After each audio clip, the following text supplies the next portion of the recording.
नमस्कार, मी आकाश पवार, संस्थापक अध्यक्ष स्वराज निर्माण सेना, इंदापूर तालुक्यातल्या प्रस्थापित व्यवस्थेच्या विरोधामध्ये काम करतो अशी माझी तालुक्यात ओळख आहे.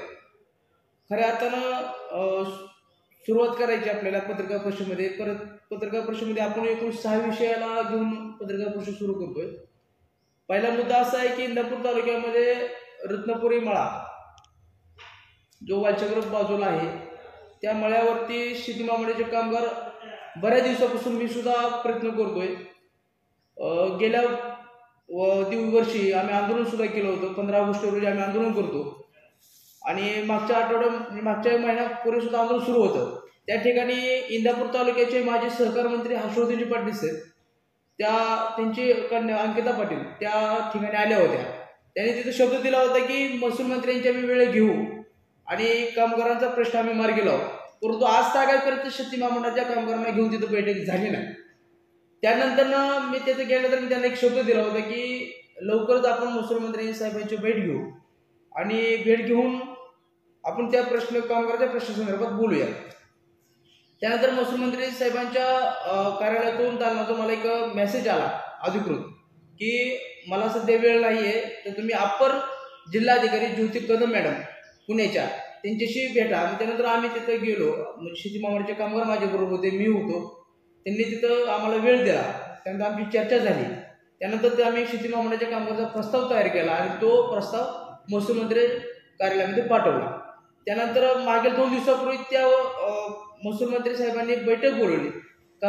शेती महामंडळाचे जे नेते आहेत सुभाष कुलकर्णी साहेब, त्यांच्या समेत मला सुद्धा फोन आला होता. परंतु मला जरा तिथे वेळ झाला आणि वेळ झाल्यामुळं मला तिथं बैठकीस उपस्थित राहता आलं नाही. परंतु शेती महामंडळाच्या कामगारांसाठी एक आनंदाची गोष्ट सांगायची मला की शेती महामंडळाच्या कामगारांच्या 2 गुंठ्याची जागेची जी मागणी आहे ती महसूल मंत्री साहेबांनी मान्य केलेली आहे.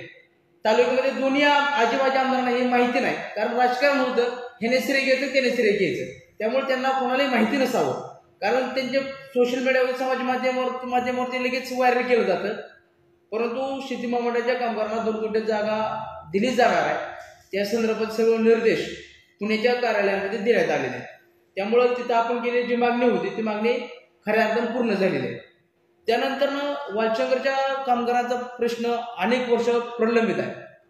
म्हणजे मागील काही दिवसापूर्वी युनियनच्या माध्यमातून आंदोलन केलं होतं.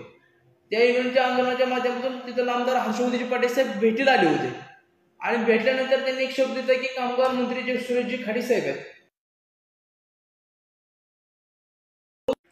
जे मुद्दे टोटल 3 मुद्द्यावर तिथे चर्चा झाली आणि त्या मुद्द्यावरती चर्चा झाल्यानंतर जे मिनिट्स ठरले, जे निर्देश मंत्र्यांनी दिले होते त्या निर्देशाप्रमाणे कंपनी अजिबात वागली नाही.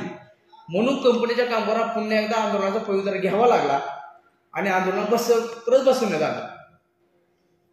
नंतर आंदोलन स्थळी ज्यावेळेस अधिकारी आले त्यांना पुन्हा कंपनी प्रशासन शब्द दिला की आम्ही तुम्हाला येत्या 8 ते 10 दिवसांमध्ये सर्वांचे किमान वेतन, महिन्याचे मासिक वेतन, कामगाराची देणी आणि जे म्हणजे कामगार मंत्र्यांचे मिनिट्स घालून दिले, म्हणजे नियम घालून दिले त्याप्रमाणे आम्ही रुपये पालखी महामार्गाला देण्यात आले. पालखी महामार्गाला देण्यात 3 वर्षापूर्वीपासून हा रस्ता सुरू आहे. संसरला जावा, भावनगरला जावा, जंक्शनला या, लिंबकितकेला या, गोतुंडीला या, कुठेही रस्ता पूर्ण झालेला तुम्हाला दिसणार नाही. 2-3 किलोमीटरवरती गेले ते खड्ड्याचं साम्राज्य या ठिकाणी झालेलं आहे. भावनगरच्या कारखान्यासमोर जो ब्रिज आहे त्या ब्रिजच्या खालून पाणी वाहतं, लोकांना पावसाळ्यामध्ये जाता येत नाही. तिथं टाकलेले स्टील आहे ह्यासाठी ब्रिजसाठी, ते सगळं अतिशय गुंजून गेलेलं आहे. म्हणजे असं दुर्लक्ष या ठिकाणी तालुक्याचे विद्यमान आमदार करतायत. म्हणजे त्यांचं रस्त्यावाल्यांचं काही साठलोट असं तर मला काही सांगता येणार नाही. मग असल्याशिवाय तर असं होणार नाही. त्याचबरोबर मध्यंतरी सोच समाज माध्यमावरती सांगण्यात आलं की ह्या इमारतीला, म्हणजे न्यायालयाच्या इमारतीला अमो निधी आला, साहेब तिथं जाऊन या. त्याला लवली स्टाईल फरशी सुद्धा पडली.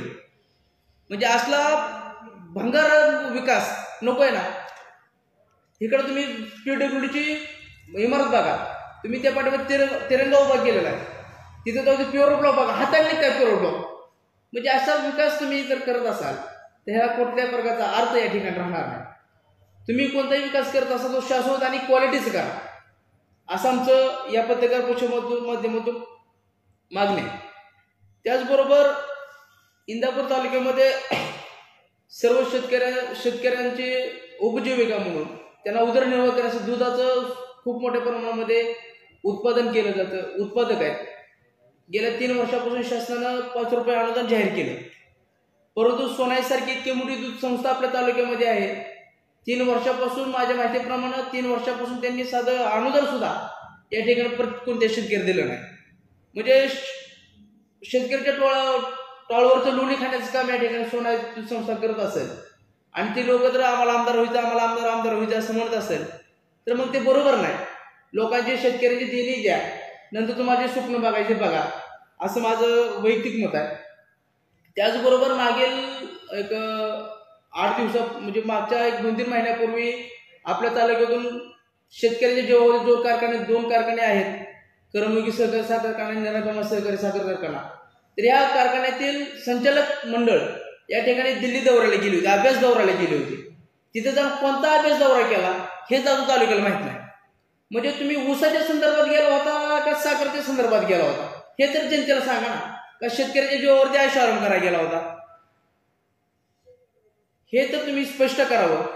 मग शेतकऱ्यांच्या जीवावरती तुम्ही दिल्ली फिरणार, कुठं चहा पाणी करणार, ताज हॉटेलला बसणार, कुठं बोटीतनं फिरणार, शेतकरी जीवावरती न करता स्वतःचे तुम्हाला दिल्ली दौरा करायचा होता, तुम्हाला पण दुसरं नाव द्यायचं त्याला काहीतरी. शेतकरी जीवावरती जाऊन तुम्ही अभ्यास दौरा म्हणला, ते अभ्यास काय करून आला आणि त्याचा फायदा इंदापूर तालुक्यात शेतकऱ्यांना काय होणार आहे ते सांगा. एका टप्प्यामध्ये तुम्ही 27 रुपये दर देता आणि शेजारचे कारखाने 300-300 रुपये दर देत असतील तर इंदापूरच्या तालुक्याच्या कारखान्यात सुद्धा 3000 रुपये दर दिला पाहिजे, असा स्वराज निर्माण सेनेतर्फे आम्ही त्यांना मागणी करतो. त्याचबरोबर तालुक्याचं राजकारण हे नेहमी पाण्याभोवती फिरतं. म्हणजे 22 गावाचा पाण्याचा प्रश्न हा 5वीला पुजलेला तालुक्याचा. त्याचबरोबर आता 19 गाव ऍड झाले. त्यात खडकवासल्याच्या काल्यावरती जे गाव आहेत म्हणजे बादरवाड्यापासून तरंगवाडीपर्यंत सगळ्या गावांचा पाण्याचा प्रश्न आहे. म्हणजे तुमची क्षेत्र निराडाव्यावरती येतात, निराडाव्या काल्यावरती तुमची क्षेत्र सगळ्यांची भिजतात. हिवाळा, उन्हाळा, पावसाळा सगळी क्षेत्र तुमची भिजणार आणि आमची पावसाळा सुद्धा क्षेत्र भिजत नाही. अशी परिस्थिती या ठिकाणी खडकवासल्याच्या कॅनलवरच्या लोकांची आहे. मध्यंतरी सिंचन भवनावरती आम्ही आंदोलन केलं. आमची मागणी आहे जी खडकवासला उपसा सिंचन योजना आहे ती त्वरित सुरू करावी. तुम्ही खडकवासला सिंचन योजना तुम्ही हे करता, मंजूर करता आणि तुम्हाला टिकाऊ देत नाही.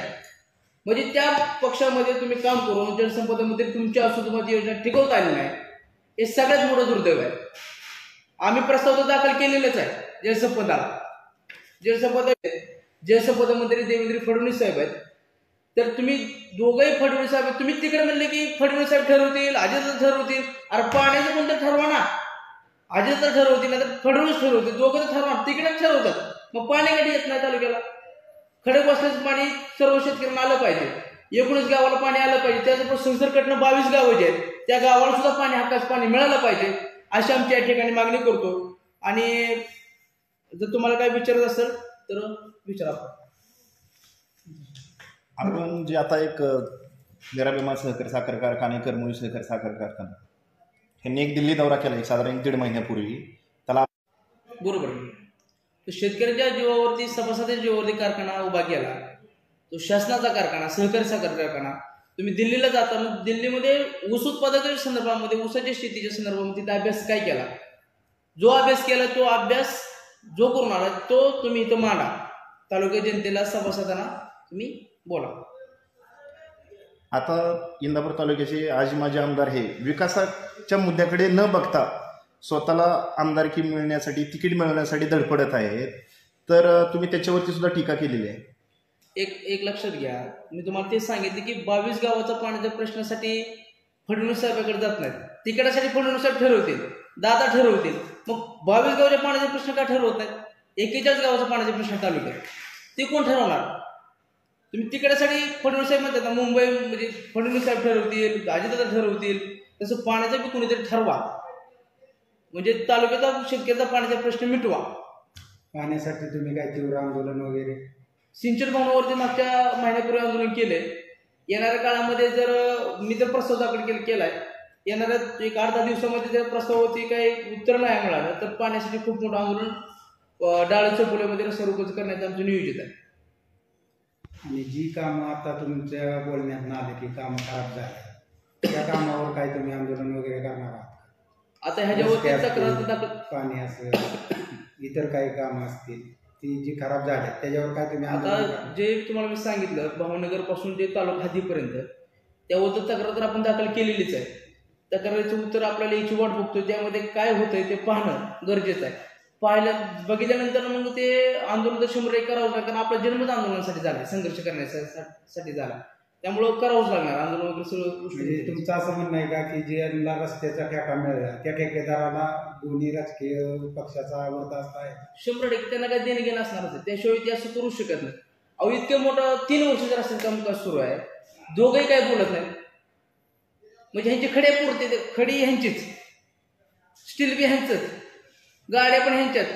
म्हणजे त्या कामट्याला तर काही बोलायचं म्हणजे कामटे ते कॉन्ट्रॅक्टर आहे ना, त्याला तर कोण काय बोलतच नाही. त्यानं मध्यंतरी ते साईमंगल कार्यालयामध्ये ते कंटेनर एक मुलगा उडवला, म्हणजे त्याला कोण बोलणारच नाही. स्टेटमेंट सुद्धा साधी आजी माझे आमदार करत नाही, त्यामुळे जीव गमवला तरी अशी परिस्थिती आहे. मग त्यामुळे ह्यांचं काही ते घेणं देणं असल्याशिवाय असं आहे का? त्या विषयाशीच एक निगडीत प्रश्न आहे. इंदापूर तालुक्यामधून जो पालखी महामार्ग गेलेला आहे, हा पालखी महामार्ग हा इंदापूर तालुक्यामध्ये खूप मोठा चर्चेचा विषय बनलेला आहे. तुम्हाला काय वाटतं, का चर्चेचा विषय बनलेला आहे? ते कामच पूर्ण होत नाही ना. गेली 3 वर्ष झाली, मी तीच सांगतो वारंवार की 3 वर्ष झाले ते रस्त्याचं कामकाज सुरू आहे. ठिकठिकाणी म्हणजे जंक्शनच्या ठिकाणी जावा, भावनगरला जावा, संसरला या, परत तिथं निमगाव केल्या, रस्त्याचं काम अपूर्णपणे, म्हणजे कामच पूर्ण केलं. जिथं काम पूर्ण केले तिथं पट्टे मारले, जिथं अपूर्ण तिथं काहीच नाही, अशी परिस्थिती आहे. त्यामुळे चर्चेचा विषय 100%. त्या पालखी महामार्गासंदर्भात इंदापूर तालुक्याच्या विविध भागातून नागरिकांनी तक्रारी केलेल्या आहेत शासनाकडे, परंतु याच्यावरती कुठेही अद्यापपर्यंत त्या संबंधित कंपनीवरती कारवाई करण्याचं धाडस प्रशासनाकडून दाखवलं जात नाहीये.